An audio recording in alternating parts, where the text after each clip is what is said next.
بسم اللہ الرحمن الرحیم۔ حضرت آدم علیہ السلام کے بارے میں 30 اہم معلومات۔ نمبر 1، حضرت آدم علیہ السلام انسانوں کے پہلے نبی اور پہلے انسان تھے۔ نمبر 2، اللہ تعالیٰ نے آدم علیہ السلام کو مٹی سے پیدا فرمایا۔ نمبر 3، حضرت آدم علیہ السلام کا خمیر مختلف زمینوں سے لیا گیا۔ نمبر 4، حضرت آدم علیہ السلام کا قد 60 ہاتھ تقریباً 90 فٹ لمبا تھا۔ نمبر 5، ان کی تخلیق اللہ تعالیٰ نے براہ راست فرمائی، یعنی بغیر ماں باپ کے۔ نمبر 6، حضرت آدم علیہ السلام کو خلیفۃ اللہ یعنی زمین پر اللہ تعالیٰ کا نائب بنایا گیا۔ نمبر 7، اللہ تعالیٰ نے آدم علیہ السلام کو تمام چیزوں کے نام سکھائے۔ نمبر 8، فرشتوں کو حکم ہوا کہ وہ حضرت آدم علیہ السلام کو سجدہ کرے۔ نمبر 9، ابلیس شیطان نے سجدہ کرنے سے انکار کیا اور لعنتی قرار پایا۔ نمبر 10، حضرت آدم علیہ السلام کی بیوی کا نام حوا تھا۔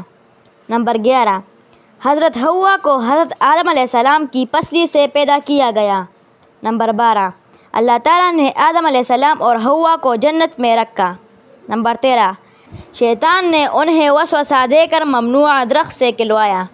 نمبر 14، نافرمانی کے بعد حضرت آدم علیہ السلام اور حضرت حوا کو زمین پر اتارا گیا۔ نمبر 15، حضرت آدم علیہ السلام نے معافی مانگ لی اور اللہ تعالیٰ نے توبہ قبول فرمائی۔ نمبر 16، حضرت آدم علیہ السلام کی توبہ کی دعا قرآن میں سورہ اعراف میں ہے۔ نمبر 17، حضرت آدم علیہ السلام کو نبوت عطا ہوئی۔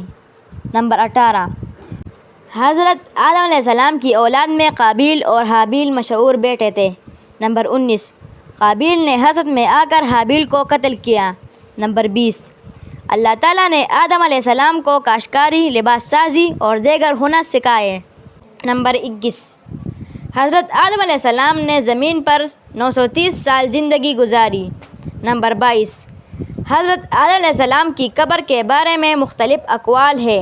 ایک مشہور قول کے مطابق وہ سری لنکا یا سعودی عرب جبل الابوقیس میں دفن ہے۔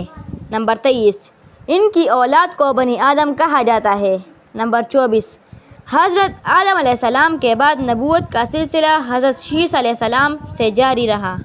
نمبر 25، حضرت آدم علیہ السلام کا ذکر قرآن پاک کی کئی سورتوں میں آیا ہے، جیسے سورہ بقرہ، سورہ اعراف اور سورہ حجر وغیرہ۔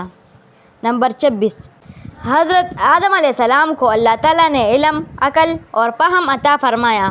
نمبر 27، حضرت آدم علیہ السلام نے انسانیت کو اللہ تعالیٰ کی بندگی کا پیغام دیا۔ نمبر 28، حضرت آدم علیہ السلام اور حوا نے دنیا میں پہلا خاندان بنایا۔ نمبر 29، حضرت آدم علیہ السلام کی زندگی سے توبہ، ندامت اور اللہ تعالیٰ کی رحمت کا سبق ملتا ہے۔ نمبر 30، قرآن میں آدم علیہ السلام کی تخلیق کو انسان کی عظمت اور مقصد کے ساتھ بیان کیا گیا ہے۔